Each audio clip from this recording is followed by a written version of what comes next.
गुरु गोविंद दोनों खड़े, काके लागू पाए। बलिहारी गुरु आपणो, घड़ी घड़ी सो बार। राधे राधे भक्तजनों, हम आज लेके आए हैं श्रीमद् भागवत महापुराण कथा के चतुर्थ स्कंद में 7वां अध्याय दक्ष यज्ञ की पूर्ति। श्री महत्य जी कहते हैं, महाबाहो विदुर जी, ब्रह्मा जी की इस प्रकार प्रार्थना करने पर भगवान शंकर ने प्रसन्नता पूर्वक हंसते हुए कहा, सुनिए।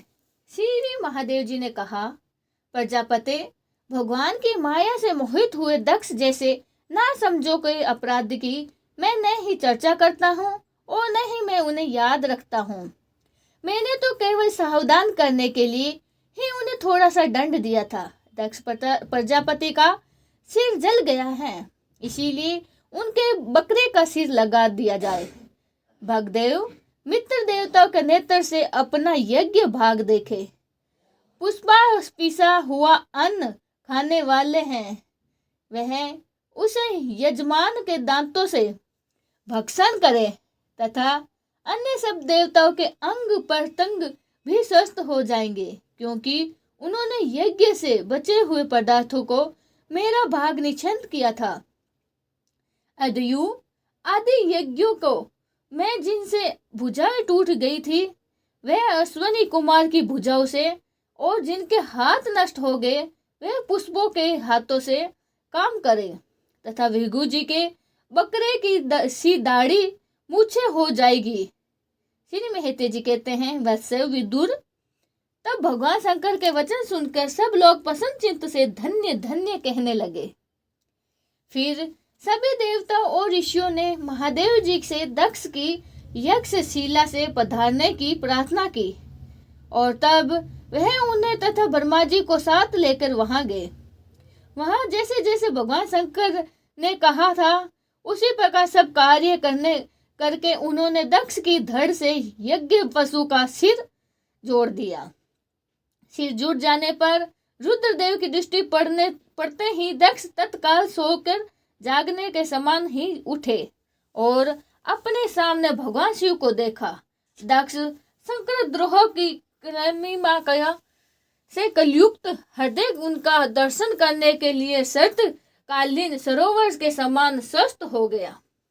उन्होंने महादेव जी की स्तुति की, किंतु अपनी मरी हुई बेटी सती का स्मरण करके आने से उन्हें स्नेह और उत्कंठा के कारण उनके नेत्रों में आंसू भर आए। उनके मुख से शब्द ही नहीं निकल रहा था। प्रेम से वह परम बुद्धिमान प्रजापति जैसे तैसे अपने हृदय से आवेग होकर रोक कर विशुद्ध भाव से भगवान शिव की स्तुति करने आरंभ की। दक्ष ने कहा, भगवान, मैंने आपका अपराध किया है तथा किंतु आपने उसके बदले मुझे दंड के द्वारा शिक्षा देकर बड़ा ही अनुग्रह किया है। अहो, आप और श्री हरि आचारहीन हैं, नाम मात्र के ब्राह्मणों की अपेक्षा नहीं करते, फिर हम जैसे यज्ञादि आदि करने वालों को क्यों भूलेंगे। विभो, आपने ब्रह्मा होकर सबसे पहले आत्म तत्व की रक्षा की है, करने के लिए अपने मुख से विद्या, तप और वेदार्थियों के धारण करने वाले ब्रह्मा को उत्पन्न किया था।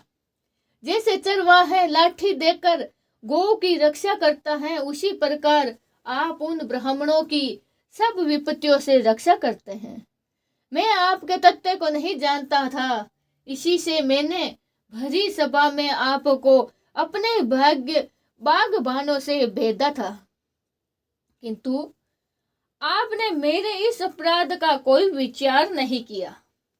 मैं तो आप जैसे पूज्यतम महामनुओं का अपराध होने के कारण नरकादि नीच लोगों को गिरने वाला था, परंतु आपने अपनी करुणामयी दृष्टि से मुझे उबाल लिया। अब भी मैं आपको पसंद करने योग्य मुख से कोई गुण नहीं कर सकता। बस आप अपने ही उदारता पूर्व बर्ताव से मुझसे प्रसन्न हो जाओ।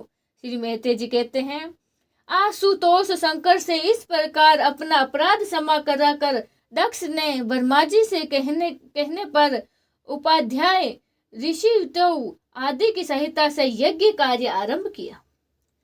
तब ब्रह्मा ने यज्ञ संपन्न करके उद्देश्य से रुद्र गण संबंधी भूत पिशाचों के संघर्ष जनित 10 पर शांति के लिए 3 पात्रों में विष्णु भगवान के लिए तैयार किए हुए पुरोसन नामक चरुक हवन किया। विदुर जी उस हवि को हाथ में लेकर खड़े हुए अर्धवायु के साथ यजमान दक्ष ने ज्यों ही विशुद्ध चित्त से श्री हरि का ध्यान किया, त्यों ही साहस भगवान वहां प्रकट हो गए। वहत एवं रथ तरंत नामक साम स्रोत जिनके पंख हैं, उन गरुड़ जी के द्वारा समीप लिए हुए भगवान ने 10 दिशाओं की प्रकाशिता करते हुए अपनी अंग क्रांति से सब देवताओं को तेज हर लिया। उनके सामने सबकी कांति फीकी पड़ गई। उनका श्याम वर्ण था, कमर से सुवर्ग की करद धनी तथा पीतांबर सुशोभित हो रही थी। सिर पर सूर्य के समान दैत्य प्यायमान मुकुट तथा मुख कमल भोरों के समान नीली नीली आलकालिवनी और क्रांतिमय कुंडलों से शोभायमान था। उनके सुवर्णमय आभूषणों से विभूषित 8 भुजाएं थी, जो भक्तों की रक्षा के लिए सदा ही उद्धत रहती है। 8 भुजाओं में शंख, पद्म, चक्र, बाण, धनुष, गदा, खड़ग और ढाल लिए हुए थे तथा इन सब आयुधों के कारण वे फूले हुए कनरे के वृक्ष के समान जान पड़ते थे। प्रभु के हृदय में श्री वत्स्य के चिन्ह का और सुंदर वनमाला सुशोभित थी। अपने उद्धार हास और लीलामय कटाक्ष से सारे संसार को आनंदमय कर रहे थे। पारदर्श गण दोनों और राजहंसों के समान सफेद पंखे और चंबल ढुला रहे थे। भगवान के मस्तक पर चंद्रमा के समान शुभ छत्र शोभा दे रहा था। भगवान पधारते हैं, यह देखकर इंद्र, ब्रह्मा और महादेव आदि देव सहित समस्त देवता, गंधर्व और ऋषि आदि ने साहस खड़े होकर उन्हें प्रणाम किया।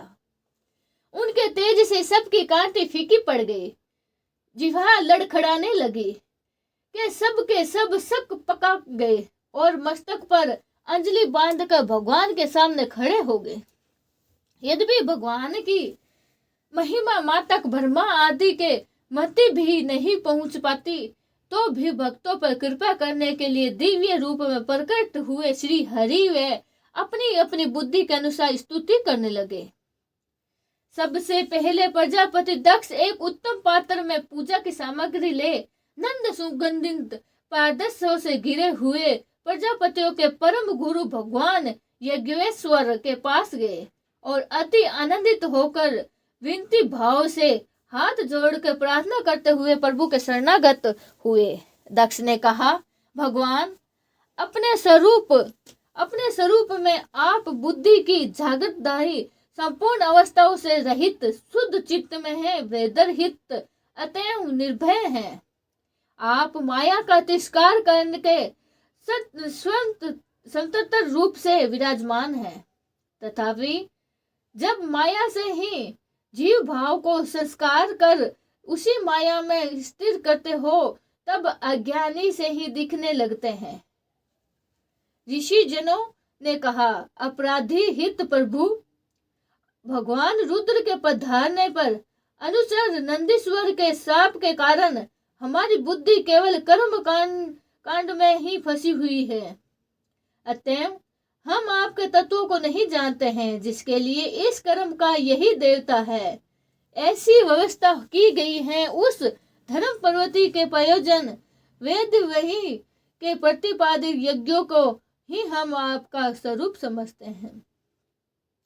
सदस्यों ने कहा, जीवों का आश्रय देने वाले प्रभु, जो अनेक प्रकार के कलेशों के कारण अत्यंत दुर्गम है, जिससे काल रूप भयंकर सर्प ताक में बैठा हुआ है, दंड रूप अनेकों गड्ढे हैं, दुर्जन रूप जंगली जीवों का बह तथा शोक रूप दावानल धंधक रहा है। ऐसे विश्राम स्थल से रहित संसार मार्ग में जो अज्ञानी जीवन कामनाओं से पीड़ित होकर विश्व रूप मृग तृष्णा जल से लिए हुए दहे गहे भारी बोझा सिर पर लिए जा रहे हैं, वह भला आपके चरण कमलों की शरणा में कब आने लगेंगे। रुद्र ने कहा, वरदाहे प्रभु, आपके उत्तम चरण इस संसार में सकाम पुरुषों को संपूर्ण पुरुषार्थों की प्राप्ति कराने वाले हैं, और जिनसे किसी भी वस्तु की कामना नहीं है, वह निष्काम मुनिजन भी उनका आदर पूर्वक पूजन करते हैं। उनमें चित्त लगा रहने के कारण यदि अज्ञानी लोग मुझे अचार भ्रष्ट करते हैं तो कहे, आपके परम अनुग्रह से मैं उनके कहे सुने का कोई विचार नहीं करता। भृगु जी ने कहा, आपकी गहन माया से आत्मज्ञान लुप्त हो जाने के कारण जो अज्ञान निद्रा में सोए हुए हैं, वह ब्रह्मादि देहधारी आत्म ज्ञान में उपयोगी तत्व को अभी तक नहीं जान सकते हैं। ऐसे होने पर भी आप अपने शरणागत भक्तों को आत्मा और श्रद्धा हैं, अतः आप मुझसे प्रसन्न होइए। ब्रह्मा जी ने कहा, प्रभु, पृथक पृथक पदार्थों को जानने वाले इंद्रियों के द्वारा पुरुष जी कुछ देखता है, वह उसका स्वरूप नहीं, क्योंकि आप ज्ञान शब्दादि विषय और त्रोध्यादि इंद्रियों के अनिष्ठान है। ये सब आप में ही विख्यात है, अतएव आप इस माया में है प्रपंच पर रूप देह दोहियों का संहार करने वाली 8 भुजाओं से सुशोभित है, जिससे आप सदा ही नाना प्रकार के आयुध धारण किए रहते हैं। यह रूप हमारे मन और नेत्रों को परम आनंद देने वाला है। यज्ञादिकों की पत्नियों ने कहा, भगवान, ब्रह्मा जी ने आपके पूजने के लिए ही इस यज्ञ की रचना की थी, परंतु दक्ष पर कुपित होने के कारण इसे भगवान पशुपति ने अब नष्ट कर दिया है। यज्ञ तो शमशान भूमि के समान उत्सवहीन हुई है। हमारे उस यज्ञ आप नील कमल सी क्रांति वाले अपने नेत्रों से निहार कर पवित्र कीजिए। ऋषियों ने कहा, भगवान, आपकी लीला बड़ी ही अनोखी है, क्योंकि आप कर्म करते हुए भी उसमें निर्लिप्त रहते हैं। दूसरे लोग वैभव की भूख से जिन लक्ष्मी जी का उपासना करते हैं, वे स्वयं ही आपकी सेवा में रहती हैं, तो भी आप उनका मान नहीं करते, उनसे निस्वार्थ रहते हैं। जिन सिद्धार्थों ने कहा, प्रभु, ये हमारा मन रूप हाथी नाना प्रकार के केश रूप दवानलेस से दगद है, अत्यंत तृषित होकर आप की कथा रूपी विशुद्ध अमृत में ही सरिता में घुसकर गोता लगाते हैं। वहां ब्रह्मानंदन से लीन सा हो जाने के कारण उसे न तो संसार रूप दावना कर लेता है और स्मरण करता है, और न ही वह उस नदी से बाहर नहीं निकलता है। यजमान पत्नी से कहा, सर्व संपत परमेश्वर, आपका स्वागत है। मैं आपको नमस्कार करती हूँ, आप मुझ पर प्रसन्न होइए।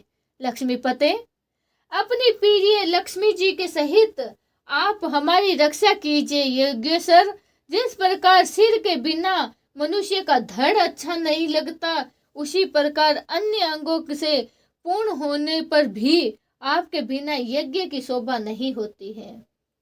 लोकपालों ने कहा, अनंत परमानंद, आप समस्त अंत कारणों के साक्षी हैं। ये सारा जगत आपके ही द्वारा देखा जाता है, तो क्या आप मायिक पदार्थों को ग्रहण करने वाली हमारी इन नेत्रों को आदि इंद्रियों से कभी भी आप प्रत्यक्ष हो सकते हैं? वस्तुत आप हैं तो पंचभूतों से पृथक, फिर भी पंच भौतिक शरीर के साथ जो आपका संबंध प्रतीत होता है यह आपकी माया ही है। योगेश्वर ने कहा, प्रभु, जो पुरुष संपूर्ण विश्व के आत्मा आप में और अपने में कोई भेद नहीं देखता है, उसमें अधिक प्यारा और आपका कोई नहीं हो सकता। तथापि भक्त वत्सल, जो लोग आप में स्वाभिमान रखकर अनन्य भक्ति से आपकी सेवा करता है, उस पर भी आप कृपा कीजिए। जीवों के अष्टवेश जिसके सत्यवादी गुणों में बड़ी ही विभिन्नता आ जाती है, उस अपनी माया के द्वारा जगत की उत्पत्ति, स्थिति और प्रलय के लिए ब्रह्मादि विभिन्न रूप में धारण करके आप भेद बुद्धि पैदा कर देते हैं, किंतु अपनी स्वरूप स्थिति और परिस्थिति से आप उस वेद ज्ञान और उसके उत्कारण सत्वाधिक गुणों से सर्वथा दूर हैं। ऐसे आपको हमारा नमस्कार है। ब्रह्म स्वरूप वेद ने कहा, आप ही धर्मादि की उत्पत्ति के लिए ही शुद्ध सत्वत्व को स्वीकार करते हैं, साथ ही आप निर्गुण भी हैं। अतएव आपका तत्व न तो मैं जानता हूँ और न ही ब्रह्मादि और कोई नहीं जानता। मैं आपको नमस्कार करता हूँ। अग्नि देवता ने कहा, भगवान, आपके ही तेज से प्रज्वलित होकर मैं श्रेष्ठ यज्ञों में देवताओं के पास घृत मिश्रित हावी पहुंचाता हूँ। आप साक्षात यज्ञ पुरुष एवं यज्ञ की रक्षा करने वाले हैं। अग्निहोत्र दर्श, पुराणा मास, चतुर्मास्य और पशु सोम, ये 5 यज्ञ की रक्षा करने वाले भी आप। मैं आपको बार बार नमस्कार करता हूँ। देवता ने कहा, देव, आप आदि पुरुष हैं। पूर्ण कल्प का अंत होने पर भी आपने कार्य रूप इस पंच में उधर में लीन कर आपके ही प्रलय कालीन जल के भीतर शेषनाग की उत्तम सैया पर शयन किया था। आपके अध्यात्मिक स्वरूप का जन लोकादिवासी सिद्ध गण भी आपने हृदय में चिंत करते रहते हैं। आहो, वहीं आप आज हमारे नेत्रों के विषय होकर अपने भक्तों की रक्षा करते हैं। गंधर्वों ने कहा, देव, मरीचि आदि ऋषि और ये ब्रह्मा, इंद्र तथा रुद्र देवता घन आपके अंश के भी अंश हैं। महतम, यह संपूर्ण विश्व आपके खेल की सामग्री है। हे मेरे नाथ, ऐसे आपको हम सर्वदा प्रणाम करते हैं। हम आपको बार बार नमस्कार करते हैं, कोटि कोटि प्रणाम करते हैं। विद्याधरों ने कहा, प्रभु, परम पुरुषार्थ की प्राप्ति के साधन रूप इस मानव देह को पाकर भी जीव आपकी माया से मोहित होकर इसमें मैं और मेरे में पन का अभिमान कर लेते हैं। फिर वह दुर्विद अपने आत्म में ही से तिरस्कार करते हुए होने पर भी आसक्त विषयों की लालसा करते रहते हैं, किंतु ऐसी अवस्था में भी जो आपके कथा अमृत का सेवन करता है वह इस अंत कारण के मोह को सर्वथा त्याग देता है। ब्रह्मा ने कहा, भगवान, आप ही यज्ञ हैं, आप ही हवि हैं, आप ही अग्नि हैं, स्वयं आप ही मंत्र हैं, आप ही समाधि हैं, कुत्सा हैं, यज्ञ पात्र हैं तथा आप ही सदस्य ऋषवद यजमान हैं एवं आपकी ही उसकी धर्म पत्नी देवता अग्निहोत्र सवदा समोरस घी और पशु हैं। वेद, मृत, यज्ञ और उसका संकल्प दोनों आप ही हैं। पूर्ण काल आप ही अति विशाल ब्रह्मा रूप धारण कर रसातल में डूबी हुई पृथ्वी को लीला से ही आपने अपनी दाढ़ी पर उठाकर इसे बाहर निकाल के ले आए। जैसे कोई गजराज कामिनी को उठा के लाते हैं, उस समय आप धीरे धीरे गरज रहे थे और योगी गण आपका यह अलौकिक पुरुषार्थ देखकर आपकी स्तुति करते जाते थे। यज्ञेश्वर, जब लोग आपके नाम का कीर्तन करते हैं तब यज्ञ के सारे विघ्न नष्ट हो जाते हैं और हमारा यह यज्ञ रूप सतमक नष्ट हो जाता है। अतः हम आपके दर्शनों की इच्छा करते रहते हैं। अब आप हम पर प्रसन्न होइए, आपको हम नमस्कार करते हैं। श्री मेहते जी कहते हैं, भैया विदुर, जब इस प्रकार सब लोग यज्ञ रक्षक भगवान ऋषिकेश की स्तुति करने लगे, तब परम चतुर्थ दक्ष ने रुद्र पार्षद वीरभद्र के ध्वज किए हुए यज्ञ को फिर आरंभ कर दिया। सर्वे अंतर्यामी श्री हरि यो तो सभी के भोगों के भोतक हैं, या तथापि तिक काल पोषण पुरोहिन रूप अपने भाग से ही प्रसन्न होकर उन्होंने दक्ष को संबोधित करके कहा। श्री भगवान ने कहा, जगत के परम कारण मैं ही ब्रह्मा हूँ और मैं ही महादेव हूँ। मैं सबका आत्मा, ईश्वर और साक्षी हूँ तथा स्वयं ही प्रकाश हूँ और स्वयं ही शून्य हूँ। विपर्य अपनी त्रिगुण आत्मिका माया को स्वीकार करके मैं ही जगत की रचना करता हूँ, पालन और संहार करता रहता हूँ, और मैंने ही उन कर्मों के अनुरुद्ध ब्रह्मा, विष्णु और शंकर ये तीनों नाम धारण किए हैं। ऐसा जो भेद रित विशुद्ध परम ब्रह्मा विष्णु स्वरूप में ही हूँ और उसी में अज्ञानी पुरुष ब्रह्मा, रुद्र तथा अन्य समस्त जीवों को विभिन्न रूप से देखता हूँ।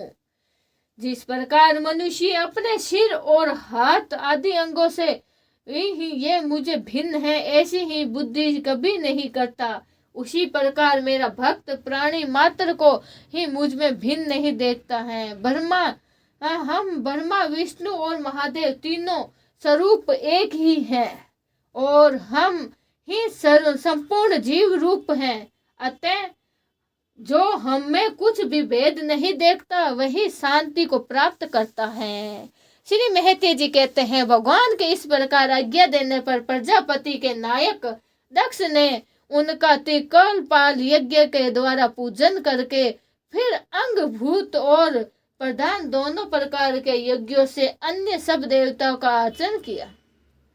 फिर एकाग्रत हो भगवान शंकर का यज्ञ शेष रूप उनके भाग से यजन किया तथा समाप्ति में किए जाने वाले उद्वासन नामक कर्म से ही अन्य सोमपाई एवं दूसरे देवताओं का यजन का यज्ञ का उपहार किया और अंत में ऋषि गणों के सहित अवभृत स्नान किया। फिर जिन्हें अपने पुरुषार्थ से ही सब प्रकार की सिद्धियों द्वारा प्राप्त की थी, उन दक्ष प्रजापति की तुम्हारी सदा धर्म में बुद्धि रहे, ऐसा आशीर्वाद देकर सब देवता स्वर्ग लोक को चले गए। विदुर जी, सुना है कि दक्ष सुता सती जी ने इस प्रकार अपना पूर्ण शरीर त्याग कर फिर हिमालय की पत्नी मेना के गर्भ से जन्म लिया। जिस प्रकार प्रलयकालीन लीन हुई शक्ति सृष्टि के आरंभ में ही फिर ईश्वर का ही आश्रय लेती है, उसी प्रकार अनन्य परायण श्री अंबिका जी का उस जन्म से भी अपने एकमात्र आश्रय और प्रीतम भगवान शंकर को ही वर्ण किया है। विदुर जी, दक्ष यज्ञ का विध्वंस करने वाले भगवान शिव यह चरित्र मैंने वसुवती जी के शिष्य परम भगवत उद्धव जी के मुख से सुना था। करुनंदन श्री महादेव जी का यह पावन चरित्र यश और आयु को बढ़ाने वाला है तथा पाप पूज्य को नष्ट करने वाला है। जो पुरुष भक्ति भाव से इसका नित्य प्रतिसरण और कीर्तन करता है, वह अपनी पाप राशि का नाश कर लेता है। बोलिए श्रीमद् भागवत महापुराण की जय हो। 8वां अध्याय, ध्रुव का वन गमन। श्री मेहते जी कहते हैं, शत्रुसूदन विदुर जी, सनकादि नारद ऋषभ हंस अरुण और यति ब्रह्मा जी के इन निर्दिष्ट ब्रह्मचार्य पुत्रों के गृह आश्रम में प्रवेश नहीं किया था। अंततः उनकी कोई संतान नहीं हुई थी। धर्म भी ब्रह्मा जी का ही पुत्र था। उनकी पत्नी का नाम मृषा, उनके दमन नामक पुत्र और माया नाम की कन्या हुई। उन दोनों को निरिष्ट ले गए और क्योंकि उनके कोई संतान नहीं थी। दंभ्य और माया से लोभ और निकुट का जन्म हुआ। उनसे क्रोध और हिंसा तथा अनेक कली और उनकी बहन दुर्भक्ति गाली उत्पन्न हुई। मतलब दुरुति का मतलब गाली उत्पन्न हुई। साधु शिरोमणि फिर दुर्भक्ति से कली ने भय और मृत्यु को उत्पन्न किया तथा उन दोनों के संयोग से यातना और निर्य नरक का जोड़ा उत्पन्न हुआ। निष्पाप विदुर जी, इस प्रकार मैंने सपेक्ष से तुम्हें प्रलय का कारण रूप यह अधर्म का वंश सुनाया है। यह अधर्म का त्याग कराकर पुण्य संपादन हेतु बनता है। अतएव इसका वर्णन 3 बार सुनकर मनुष्य अपने मन की मलिनता दूर कर सकता है। कुरु नंदन, अब मैं श्री हरि के अंश ब्रह्मा जी के अंश से उत्पन्न हुआ पवित्र कीर्ति महाराज स्वयंभू मनु के पुत्रों के वंश का वर्णन करता हूँ। महारानी सतरूप और उनके पति स्वयं मनु भव से प्रियव्रत और उत्पन्न पाद के ये 2 पुत्र हुए। भगवान वासुदेव की कला से उत्पन्न होने के कारण दोनों ही संसार की रक्षा से तत्पर रहते थे। उत्तरापाद के सुनीति और रुचिका नाम की 2 पत्नियां थी। उसमें सुरुचि राजा की अधिक प्रिय थी। सुनीति जिसका पुत्र ध्रुव था, उन्हें वैसी प्रिय नहीं थी। एक दिन राजा उत्तानपाद सुरुचि के पुत्र उत्तम को गोद में बिठाकर प्यार कर रहे थे। उसी समय ध्रुव ने गोद में बैठना चाहा, परंतु राजा ने उसका स्वागत नहीं किया। उस समय घमंड से भरी हुई सुरुचि ने अपने सौतन के पुत्र ध्रुव को महाराज की गोद में आने के यत्न करते हुए देखा। उसके सामने ही उसे दहाड़ भरे हुए शब्दों से कहा, बच्चे, तू राज सिंहासन पर बैठने का अधिकारी नहीं है। तू राजा का बेटा भले ही हो, इससे क्या हुआ? तुझको मैंने तो अपनी कोख से धन ही धारण किया है। तू अभी नादान है। तुझे पता नहीं है कि तूने किसी दूसरी स्त्री के गर्भ से जन्म लिया है, तभी तो ऐसे दुर्लभ विषय की इच्छा कर रहा है। यदि तुझे राज सिंहासन की इच्छा होती है तो तपस्या करके परम पुरुष श्री नारायण की आराधना कर और उनकी कृपा से मेरे गर्भ में आकर जन्म ले। श्री महते जी कहते हैं, विदुर जी, जिस प्रकार डंडे की चोट खाकर सांप फूंकार कर मारने लगता है, उसी प्रकार अपनी सौतेली माँ के कठोर वचनों से घायल होकर ध्रुव क्रोध के मारे लंबी लंबी सांसें लेने लगा। उसके पिता चुपचाप यह सब देखते रहे, मुंह से एक शब्द भी नहीं बोले। तब पिता को छोड़कर ध्रुव रोता हुआ अपनी माता के पास आया। उनके दोनों होठ फड़फड़ा रहे थे और वह सिसक कर रो रहा था। सुनीति ने बेटे को गोदी में उठाया और जब महल के दूसरे लोगों से अपनी सौत सुरुचि की कही हुई बातें सुनी, तब उसे बड़ा ही दुख हुआ। उसका धीरज टूट गया। वह दावन नल से जली हुई बेल के समान शोक से सत पर होकर मूर्छा गई तथा विलाप करने लगी। सौत की बातें याद आने पर भी उसके कमल सरी के नेत्रों से आंसू भर आए। उस बेचारी को अपने दुख पारावर का कहीं अंत भी नहीं दिखाई देता है। उसने गहरी सांस लेकर ध्रुव से कहा, बेटा, तू दूसरों के लिए किसी प्रकार की अमंगल की कामना मत कर। जो मनुष्य दूसरों को दुख देता है, उसे स्वयं ही उसका फल भोगना पड़ता है। सुरुचि ने जो कुछ कहा है ठीक है, क्योंकि महाराज को मुझे पत्नी तो क्या दासी स्वीकार करने में भी लज्जा आती है। तुझे मुझ मंद भागनी के गर्भ से ही जन्म लिया है और मेरे ही दूध से तू पला है। बेटा, सुरुचि ने तेरी सौतेली माँ होने पर भी बात बिल्कुल ठीक कही है। अतः यदि राजकुमार उत्तम के समान राज सिंहासन पर बैठना चाहते हो तो देश भाव छोड़कर उसी का पालन कर। बस श्री अध्यक्ष भगवान के चरण कमलों की आराधना करने लग जा।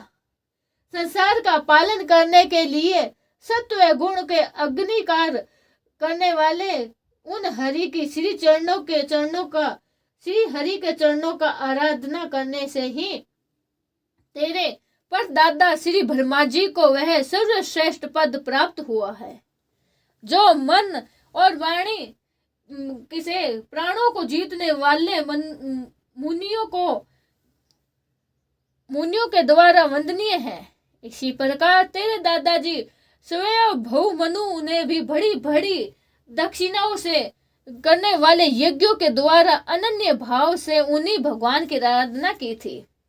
तभी उन्होंने दूसरों के लिए ही अति दुर्लभ लौकिक अलौकिक तथा मोक्ष सुख की प्राप्ति हुई है। बेटा, तुम भी उन भक्त वत्सल श्री भगवान का ही आश्रय ले। जन्म मृत्यु के चक्कर से छूटने की इच्छा करने वाले मुमुक्षु लोग निरंतर उन्हीं के चरण कमलों के मार्ग की खोज किया करते हैं।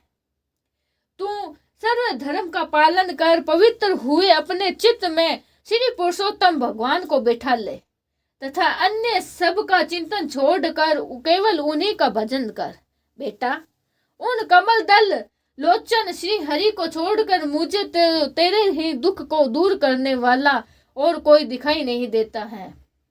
देख, जिन्हें पसंद करने के लिए ही ब्रह्मा आदि अन्य सब देवता ढूंढते रहते हैं, वह श्री लक्ष्मी जी भी दीपक की भांति हाथ में कमल लिए हुए निरंतर उन्हीं श्री हरि की खोज किया करती है। श्री महते जी कहते हैं, माता, सुनुति ने जो वचन कहे वह अभिष्ट वस्तु की प्राप्ति का मार्ग दिखलाने वाले थे। अंत उन्हें सुनकर ध्रुव ने बुद्धि द्वारा अपने चित्त का समाधान किया। इसके बाद वह पिता के नगर से निकल गया। यह सब समाचार सुनकर ध्रुव क्या करना चाहता है, इन बातों को जानकर नारद जी वहां आए। उन्होंने ध्रुव के मस्तक पर अपना पाप नाशक कर कमल फेरते हुए मन ही मन विस्मित होकर कहा, ओहो, क्षत्रिय का कैसा अद्भुत तेज है। वे थोड़ा सा ही मान भंग नहीं कर सकते। देखो, अभी तो यह नन्हा सा बच्चा है, तो भी इसके हृदय में सौतेली माँ के कटु वचन घर कर गए हैं। तत्पश्चात नारद जी ध्रुव से कहा, बेटा, अभी तो तू बच्चा है, खेल कूद में ही मस्त रहता है। हम नहीं समझते कि इस उम्र में किसी बात से तेरा सम्मान या अपमान हो सकता है। यदि तुझे मानव अपमान का विचार ही है तो बेटा, असल में मनुष्य के असंतोष का कारण मोह के सिवा और कुछ नहीं है। संसार में मनुष्य अपने कर्म अनुसार ही माया मान अपमान या सुख दुख आदि को प्राप्त होता है। तात, भगवान की गति बड़ी ही विचित्र है, इसीलिए उस पर विचार करने के लिए बुद्धिमान पुरुष को चाहिए कि दैववश उस जैसी भी परिस्थिति का सामना करना पड़ता है, उसी में संतुष्ट रहे। अब माता के उपदेश से तू योग्य साधन द्वारा जिन भगवान की कृपा प्राप्त करने चल रहा है, मेरे विचार से साधारण पुरुष के लिए उन्हें पसंद करना बहुत ही कठिन है। योगी लोग के अनेकों जन्मों तक अनासक्त रहकर समाधि योग के द्वारा बड़ी बड़ी कठोर साधनाएं करते रहते हैं, परंतु भगवान के मार्ग का पता नहीं पाते। इसीलिए तू यह व्यर्थ का हट छोड़ दे और घर लौट जा। बड़ा होने पर जब परमार्थ साधन का समान समय आवे तब उनके लिए प्रयत्न कर लेना। विधाता के विधान के अनुसार सुख दुख जो कुछ भी प्राप्त हो उसी में चित्त को संतुष्ट कर रहना चाहिए। यूं करने वाले पुरुष मोह माया के संसार से पार हो जाते हैं। मनुष्य को चाहिए कि अपने ही अधिक गुणवान को देखकर प्रसन्न हो, जो कम गुणवान वाला हो उस पर दया करे और जो अपने समान गुण वाला हो उसके साथ मित्रता का भाव रखे।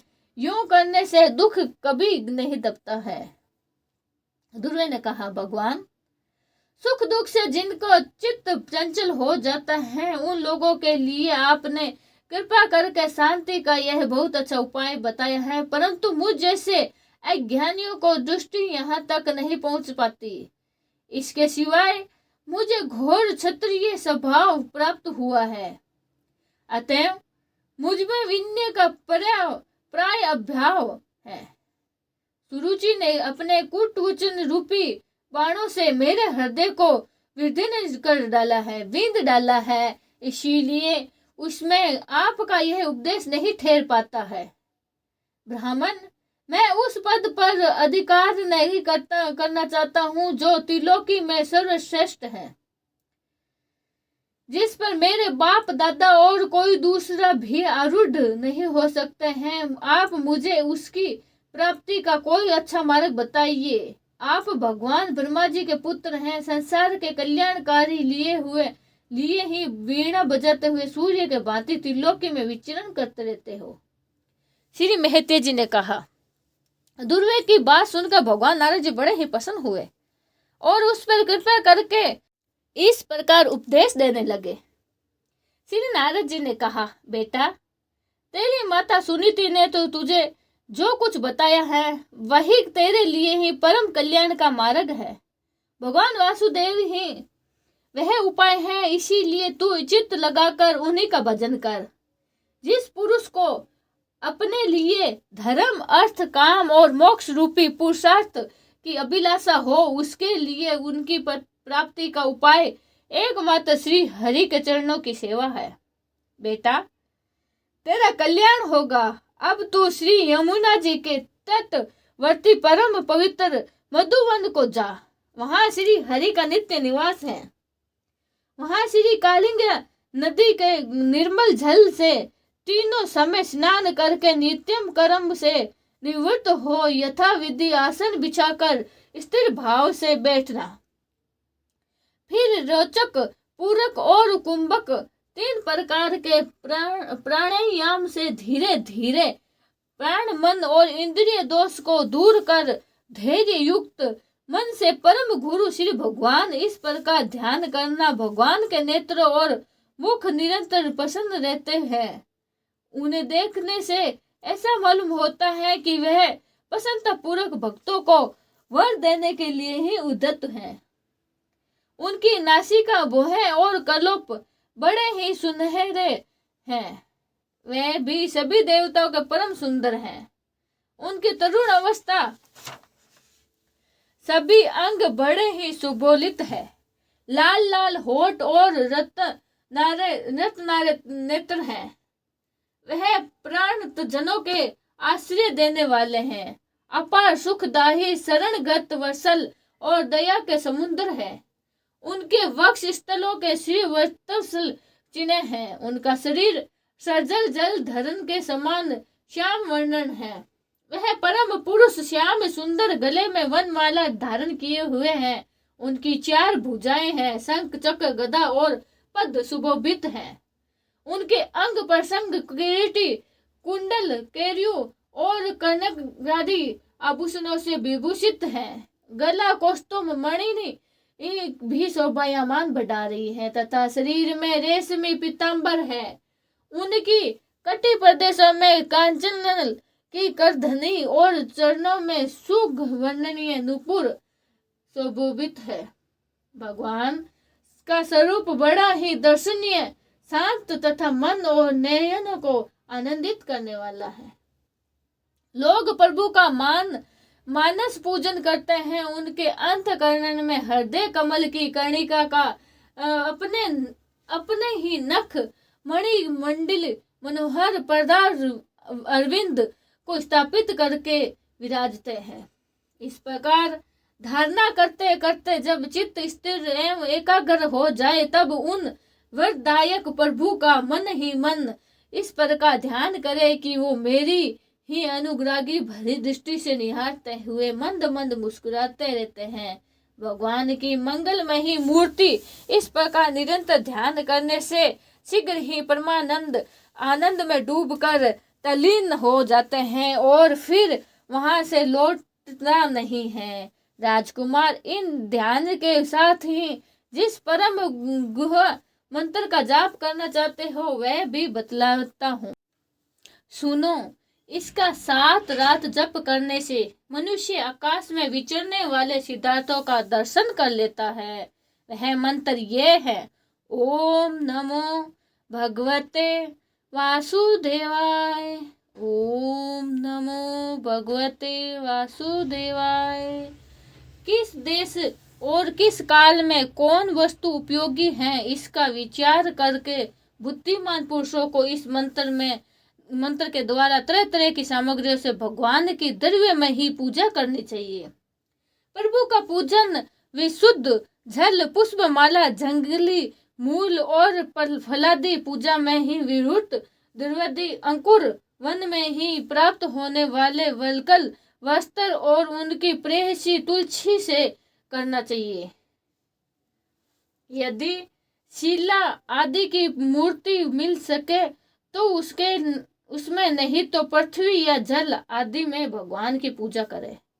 सर्वदा संयत चित्त, मननशील, शांत और मौन रहे तथा जंगली फल मूल आदि का परिभृति आहार करे। इसके सिवाय पुण्य कीर्ति श्री हरि अपने अनिर्वचनीय माया के द्वारा अपनी ही इच्छा से अवतार लेकर जो जो मनोरथ चरित्र करने वाले हैं उनका मन ही मन चिंतन करता रहते हैं। प्रभु भी पूजा के लिए जिन जिन उपचारों का विधान किया गया है उन्हें मंत्र मूर्ति श्री हरि का दृढ़ दर्शन मंत्र के द्वारा ही अर्पण करे। इस प्रकार सब हृदय स्थिर हरि का मन, वाणी और शरीर से भक्ति पूर्वक पूजन करना चाहिए।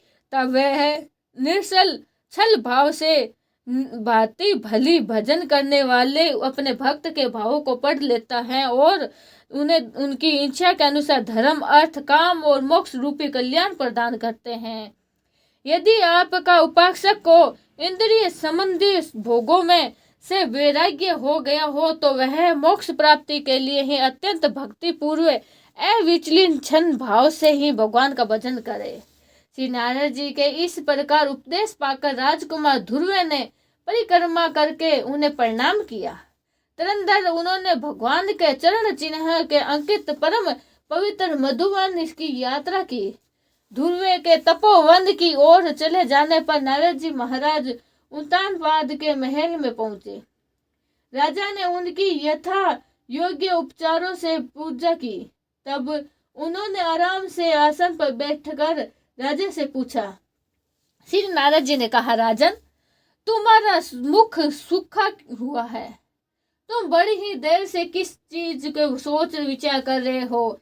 किसमें सोच विचार में पड़े हो? तुम्हारे धर्म, अर्थ और काम से ही किसी और की कमी तो नहीं आ गई है? राजा ने कहा, ब्राह्मण, मैं बड़ा ही सत्य और निर्दय हूँ। हाय, मैंने अपने 5 वर्ष के नन्हे से बच्चे को उसकी माता के साथ घर से निकाल दिया है। मुनिवर, वह बड़ा ही बुद्धिमान था। उसका कमल सा मुख भूख से कुम्हला गया है। वह थक गया होगा कि ही रास्ते में पड़ गया होगा। ब्राह्मण, उस ऐसा है बच्चे को वन में कहीं भेड़िए न खा जाए। अहो, मैं कैसा स्त्री का गुलाम हूँ।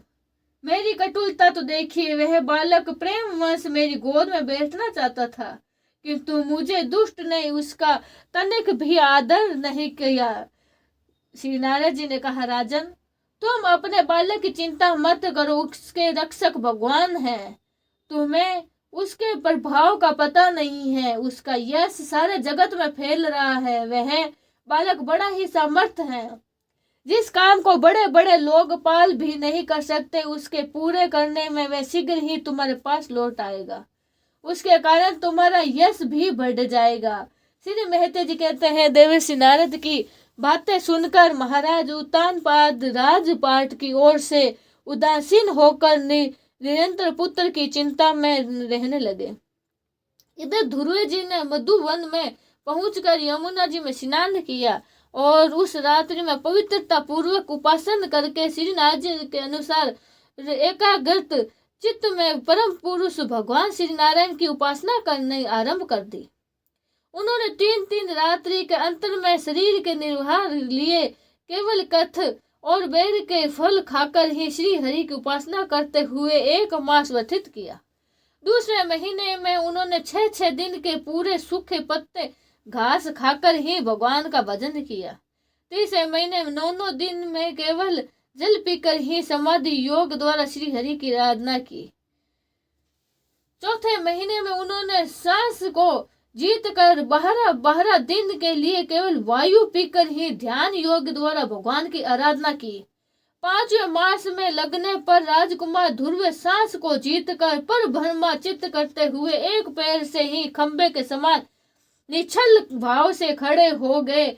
उस समय उन्होंने शब्दादि विश्व और इंद्रियों के नियामक अपने मन को सबकी ओर से खींच लिया तथा हृदय स्थित श्री हरि के रूप का चिंतन करते हुए चित्त को किसी दूसरे की ओर न जाने दिया। जिस समय उन्होंने महदाई संपूर्ण तत्व के आहार तथा प्रकृति और पुरुष के आधि स्वर पर ब्रह्मा की धारण की, उस समय उनके तेज को न सह सकने के कारण तीनों लोग कांप उठे।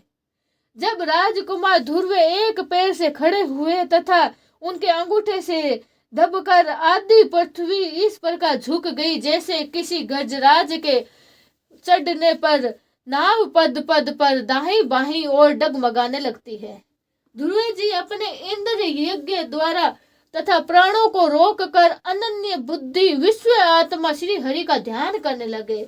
इस प्रकार उनकी समस्त प्राण से अभिन्नता हो जाने के कारण सभी जीवों का श्वास प्रश्वास रुक गया।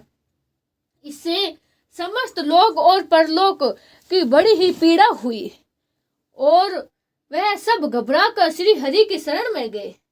देवता ने कहा, भगवान, समस्त स्थावर जग में जीवों के शरीर के प्राण एवं साथ ही रुक गए हैं। ऐसा तो हमने पहले भी कभी अनुभव नहीं किया है। आप शरणागत की रक्षा करने वाले हैं। आपकी शरण में आए हुए हम लोगों की इस दुख से छुटकारा करवाइए। श्री भगवान ने कहा, देवताओं, तुम डरो मत। उत्तानपाद के पुत्र ध्रुव ने अपने चित्त को मुझे विश्व आत्मा में लीन कर लिया है। इस समय मेरे साथ उनसे भेद धारण सिद्ध हो गई है। इसी से उनके प्राण निरोधन से तुम सबका प्राण भी रुक गया है।